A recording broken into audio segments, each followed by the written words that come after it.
Hey, welcome to the Teach Bigger podcast. I'm Chris Mosley. And I'm Chris I'm Pratt. Tyler. Oh, we messed it up. Oh man.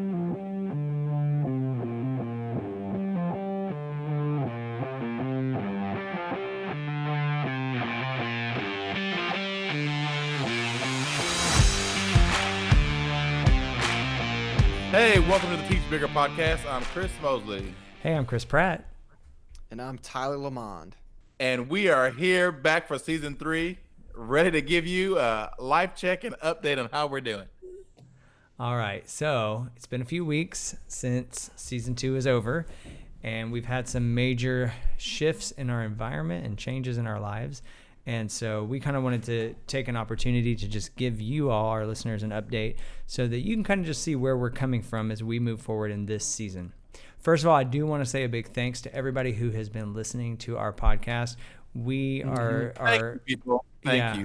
Thank you. We are getting some amazing listeners across the world, really. So we have people everywhere from Canada to different states in the U.S. We actually have some listeners in Germany and Poland. It's really cool, and in France too. So we're making it out there into the world, and it's exciting to see that. Hopefully, we're leaving our mark and helping people just navigate and become the best they can be in everything they do. Yeah, we're helping teachers teach bigger all over America and the world. And the world. And maybe beyond the world, because if it goes big enough, I mean, hey. That's true. You never know who's listening out there. But that's a different kind of show. So we'll let you know. So anyway, so life check. So Mosley, anything new with you? How's life? You had summer break in the quarantine, and now we are kicking it off again. Where are you in your world? Well, I just got back off my extended spring break, best spring break ever. It lasted 4 months. Sort of, yeah. Well, I think I'm the one out of the group that had the least amount of change, which is good because last year was my first year at the current school that I'm at. Just got out of grad school, so I really couldn't deal with any more movement. So it was really, really good to stay put. I had the same staff, same group of kids. I was really fortunate that I started last year when there wasn't all of the COVID happening. So I'm at the same place. It looks different, but it looks different for everyone. I guess I got to just kind of tell you how things are going at the start of school. Is that okay? Okay. My school district had a hybrid model, and the kids could choose to go face-to-face or virtual. Mm-hmm. And like out of my school, my school is about 1,700 kids, and 1,000 decided to go virtual. Wow. Yeah, 1,000 decided to go to virtual. But it's funny because since I do marching band, the option for the kids, if they wanted to, they could still do marching band and do virtual. I've been with kids face to face for over a month now, almost going on 2 months now. So at first, the kids, it was really good because I've only seen them via, online for the past couple of months. I've seen them a couple times in the summertime, so I hadn't really seen them, live. But, it was a bit of adjustment at first, and we had to have the kids separate, and I had like 250 kids in the band, and we had to have 20 kids at a time here, 20 kids at a time there.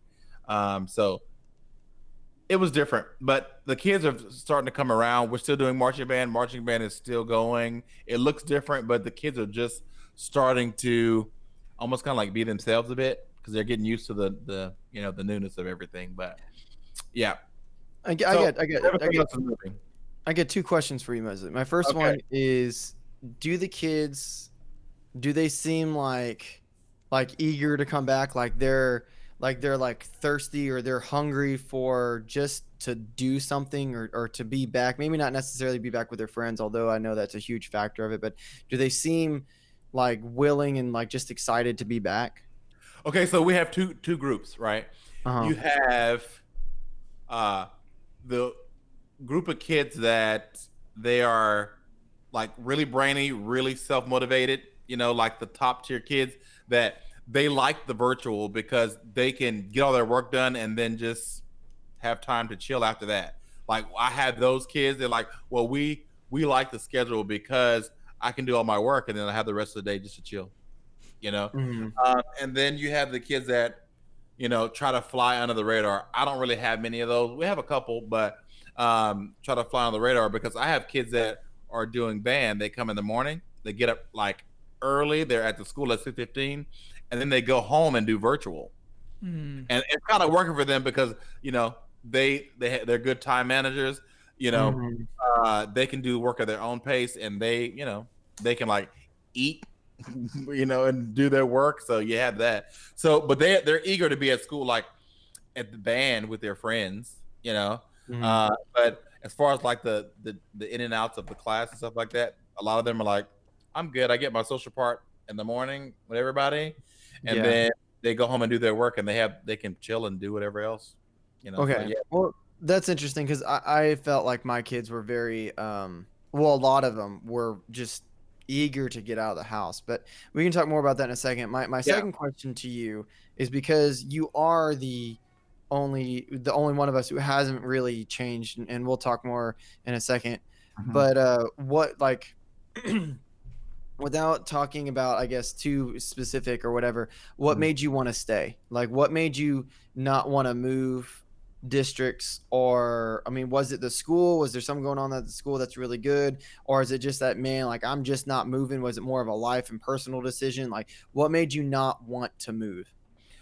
I don't know. Like, you go to different schools. I've been to several. And Mr. Pratt has been to several with me. Yes. I don't know. Like, I feel like I'm a good fit here. I feel like I connect with the kids. They connect with me, and like the staff, and just the direction that the admin's going. I just feel like I fit here well. I never felt out of place really, but I really feel like I fit here. And the kids have confirmed that, and so I'm like, I feel like I'm in a good spot. So that's pretty much it. I think that is so important because when you fit, when you found a culture that resonates with you, and and I guess if you're done, I'll kind of take my opportunity to share because I have a little bit of a different experience. But okay, so I've been in my current district for 6 years, and as I had shared last season or so, I had been moved into administration. I was the digital learning coordinator. And so like I was kind of in the thick of all this and really loved my position, loved my job. But some things had happened in my personal life over this past 6 months or so. And what happened? Well, I'm not going to get into all the details, but I know everyone listening to what happened? Right. But there were some emergency situations that took place. And so actually my family and I, within the matter of a month, picked up and moved about 300 miles away.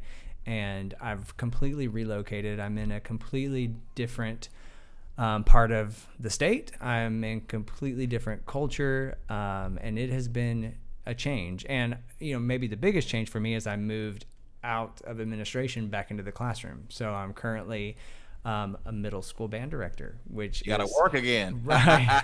Well, it's just a different kind of work, but honestly, there's a lot of really great things. It's good to be back in the classroom again and be at that, foundational grassroots level, and I definitely see it different in a different light now.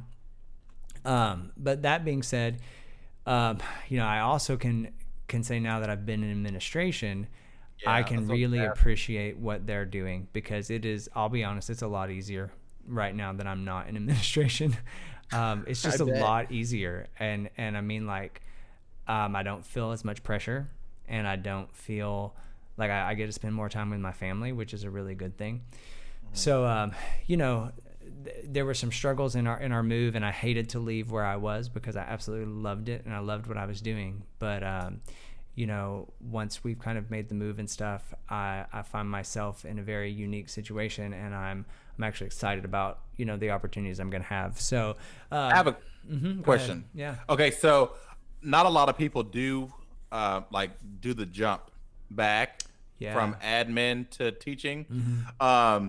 So, okay, because I know like when I went from student, like, so I taught for whatever, how many years, like 10 years, and I went back to being a student, Mm-hmm. like everything was different. Like I saw everything in a different light. So like you going from admin and you're back in the classroom. How do you view things differently now as a classroom teacher again, or do you view things differently? Do you have a different approach now? I think this is valuable. Yeah. Okay. Well, I can say this. The thing that has just a small whatever snippet. Yeah. I think what has really affected me the most is culture and understanding culture and climate of a school and even a district. Because in administration, that was one of my main focus points, was helping the superintendent, helping those in leadership over the campuses to establish and reach their culture and their goals. And then once I leave that, it becomes very obvious when you're back in the classroom teaching position how difficult it is for administration to communicate that down to teachers. And I don't think that it has to be difficult or that it should be difficult, but it is. And that's where the big disconnect comes, because oftentimes as classroom teachers, we feel like, well, our administrators don't know what we're going through. They're just making these decisions. They're never in the classroom. They don't understand. And maybe in some cases that is true, because I'm not going to pretend like every culture is great or every climate is good. But I think that in a lot of instances, it is not the case, and that administration is making hard decisions, especially whenever we look at this whole pandemic and the restarting of school and stuff. It is very easy to sit back and just point your finger and say, like, why did they make this decision? Why did they do that? And I even found myself in my new position, just to kind of tell you, like, we had a very unique situation in the new district that I'm in that students had to make a decision if they were going to do remote learning or face-to-face learning. Okay. And once they made that decision, then they had to stick with that, obviously, according to state mandates and things like that. But they were expected to follow through with that. And the students who chose to do remote learning were not permitted to do any kind of extracurricular before or after school activities. So in other words, like if I used to be in band and now I choose to do remote learning, I don't have a band class anymore. So it's a very different situation. And so, I mean, because of that, most students chose to come back face to face, I think, so that they could continue to do the things that they enjoy doing at school. But there were still a good number of kids who didn't.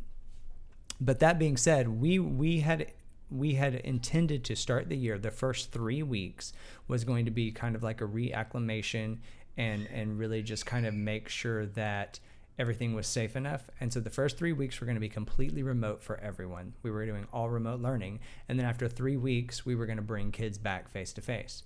Well, after only a week and a half of that, the superintendent decided, you know what, conditions look favorable. We're going to start bringing kids back and reacclimating. So we kind of cut into that halfway through, and we started bringing back 50% capacity to where now we're 4 or 5 weeks in. I don't know where we are right now. And at that point, now we're 100% face-to-face for those students who want to be face-to-face. So if they had chosen to do remote, they're still doing remote. But right now, I see all of my kids every single day. And when that decision was first made, I was like, what? This is crazy.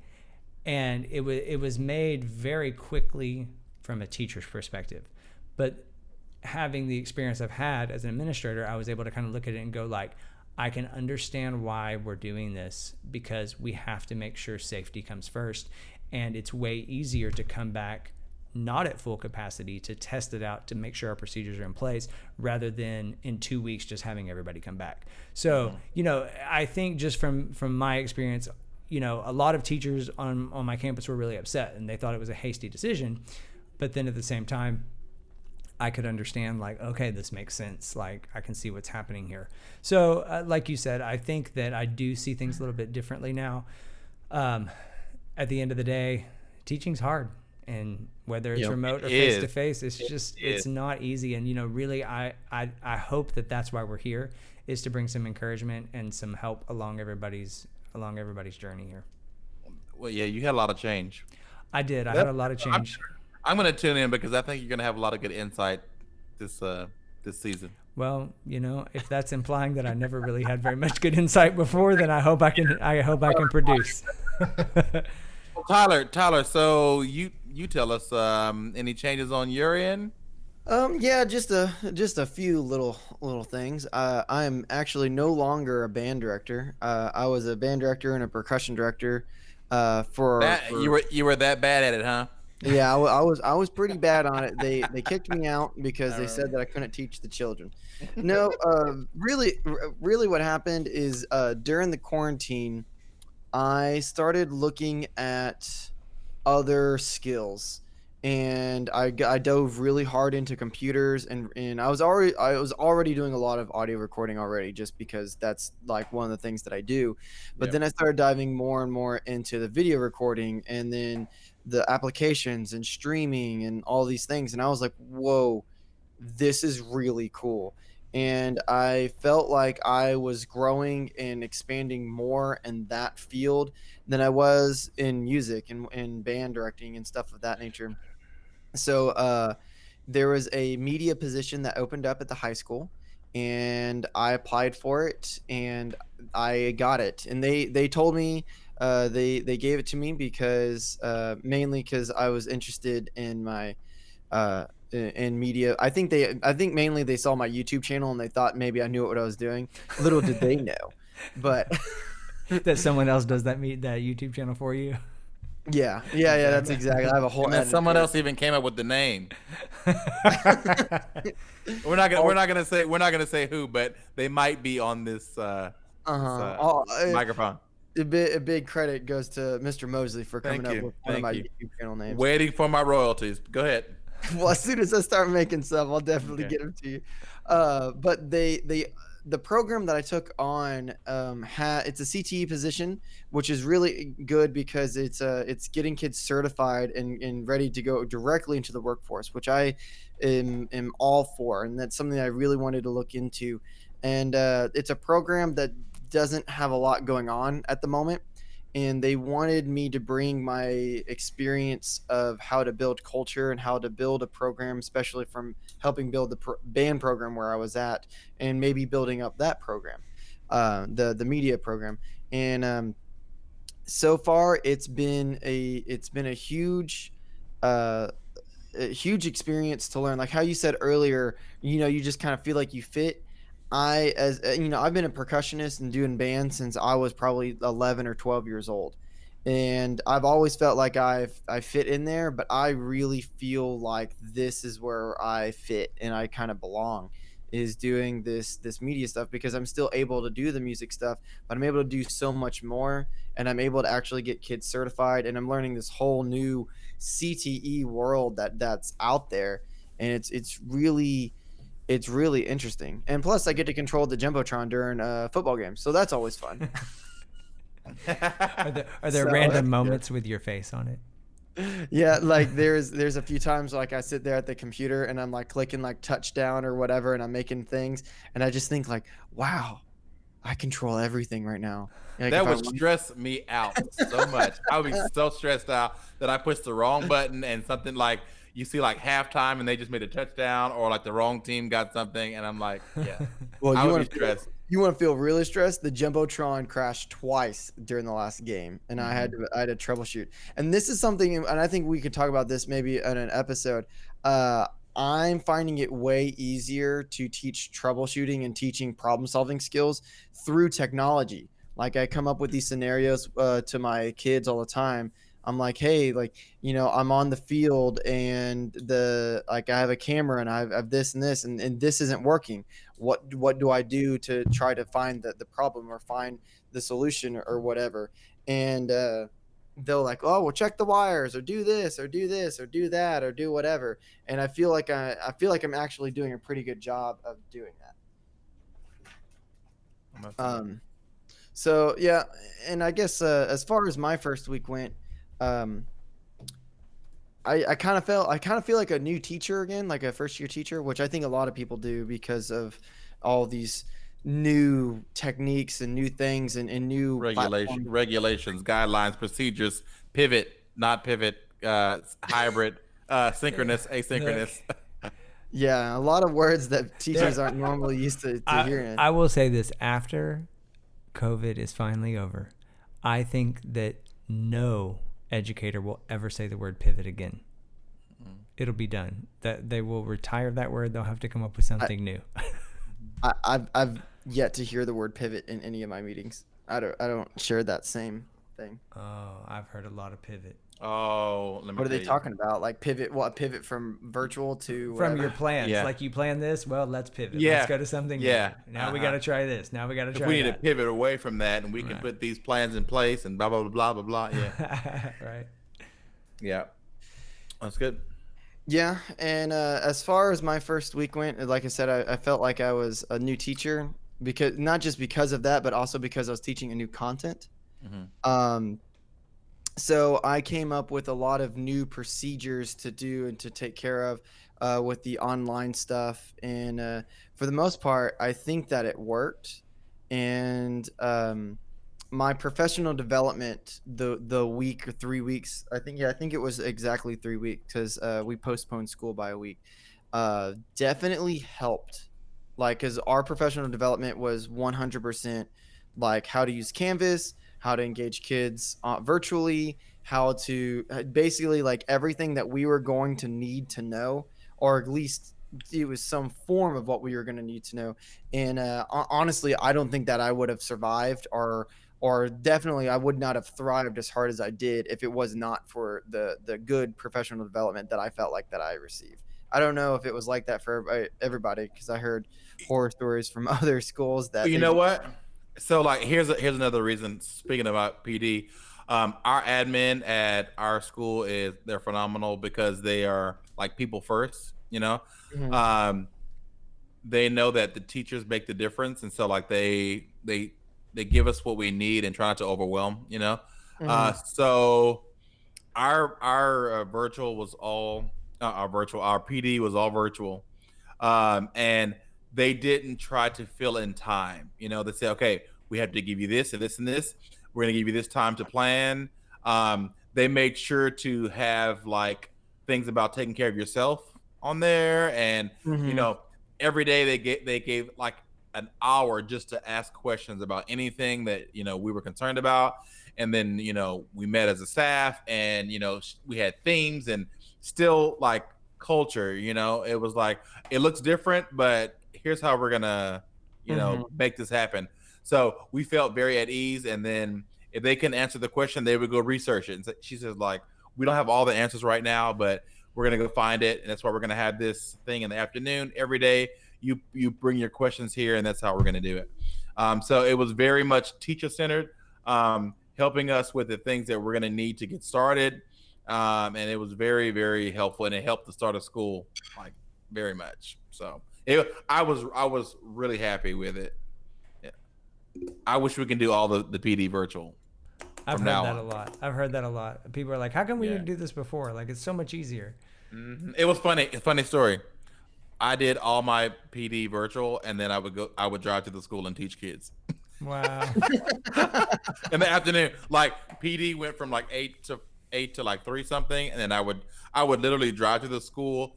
I would have the Zoom like in the car, listening to the parking lot stuff about the questions. I would get to the school, and then I would teach kids for 3 hours face to face. It was funny, but anyway, that's my PD. I really enjoyed it. It was beneficial. So what about your PD in your new district? I know it's probably weird for you because you are used to giving PD, and then like you're the new guy Yeah. at Well, in the district. So what was your experience like? yeah, it was because I'm so used to being the person who leads PD, and so Yeah. it was very different, and I felt very much like a fish out of water because I felt like I was supposed to be doing something, but really I was just supposed to be sitting there listening, so it felt kind of strange. I will say this, that being that I was in a new district, I did most of my PD was like the traditional new teacher in service stuff, where they cover everything from, I really don't like them, man. well, hey, so But you got to do it. I'm you do. just saying. You do. But go ahead. But so that was a lot of mine. Our campus PD was all done virtually. So everybody was in their classroom, but then we all joined on a Google Meet, and and it was what you would have expected. I will say that some of the new teacher stuff was presented very well for PD, and like a presentation type thing. We actually had one of our sessions was from like a presenter from the Region Center who shared some techniques and tips about virtual learning, and I got some good stuff from it. And so I think that in general, from what I've experienced, I think most districts are really trying to keep a positive attitude. I think most teachers are trying to keep a positive attitude. Yeah. And I think that, they're trying to make lemonade out of lemons right now. Because at the end of the day, we know things are not the way we want them to be per se, but complaining and talking negative about it and being frustrated doesn't fix it. So you got to just take the bull by the horns, and you got to figure out, how do we go from here? And so, like I said, for my situation, it's a little different because we're back face to face. I mean, I teach my kids face to face, and the biggest thing I deal with is face masks. And let me tell you, if you're not back face to face yet, when you get back face to face, face masks have changed the way everything works. Because first of all, it's just hard to breathe. I'm personally just really over it, but it's hard to breathe. But that being said, I think the most striking thing for me was because, obviously we play instruments. So there came a day a few weeks into learning that we had to take our face mask off because you can't play your instrument with a face mask on, obviously. And it was one of the most shocking experiences of my life because as soon as my kids took off their face mask, I felt like I had never seen any of them before. I had been seeing them from like the eyes up, basically, because their face mask covers their nose, for weeks. And I never knew these kids before because it's a new school. So I've never seen them before. I've never seen their facial expressions. I've never seen their mannerisms. And I had a picture of them in my head of what they looked like, what I thought they looked like, what they should look like. And when they took off their masks, I'm like, what? Who are these children? Like, that is not what I thought you looked like. Like, that, you don't look anything like you look, It's weird. And what I discovered is how much visually, like how much we recognize people based on their mouth. Yeah. And I would have never known that. And, like I've read some articles and stuff about how, right now, like, facial recognition and stuff is all completely berserk because, those algorithms can't recognize faces with face masks on. And, and you go like, wow, that's weird because I thought it was like based on the eyes or whatever. It is so, your mouth is such an identifying part of you.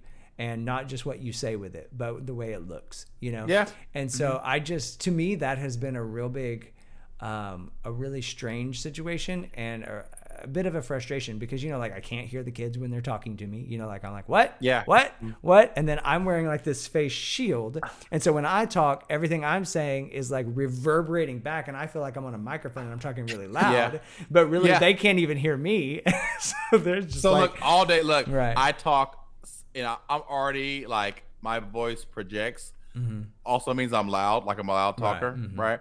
And so like all day long, I'm talking louder than I normally talk. My voices can't take it. My voice cracks so much. So my kids, they're like giggling all day, and I'm like, listen, children, my voice is cracking because I'm trying to make sure you hear me. So while you're laughing at me with your bad children, I'm trying to make sure you can hear me. So do the same thing. You know why I keep doing this? It's because I can't hear you. So they have to talk louder, and some of them, I noticed whenever they got back, they didn't talk. My kids are chatty Cathys. Like they rather talk than play the instruments. Right. Yeah. So when they got back, it was just super, super quiet. They're coming back around, but it's just like, they felt like they had that on. They couldn't like talk, Yeah. So that's been a changing thing too. Now they're getting used to it. They're kind of coming around, Yeah. Well, my experience with the mask might be a little bit more gross. I didn't realize. I'm sure it is coming from you, but go ahead. Thanks. I didn't realize how much I spit when I talk. This has been a very eye-opening thing for me. I'm glad that you now realize it. Especially for the first. So we did like an alpha split when we came back. We did like a 50% comeback. What we did the first 3 weeks was fully virtual, and then kids came back alpha split, but we also maintained our A/B block schedule. So on Mondays, I have A through L on periods 1, 3, 5, 7. On Tuesdays, I have A through L 2, 4, 6, 8. And then on Wednesdays, I have what letters after that? M through Z. M through Z, and 1, 3, 5, 7. And so like it gets really confusing. So basically, for the first week of school, because that Monday was a holiday, I had 4 first days of school because I met a new group of kids every single day. And you have to give those procedures of like the expectations. This is the classroom. This is what we're doing. And in my classroom, we have custom build PCs in there that are all about basically $1,000. So like I'm giving the spiel every single class and trying to, get the fear of God into them about don't break these PCs, don't try to pick them up or anything like that.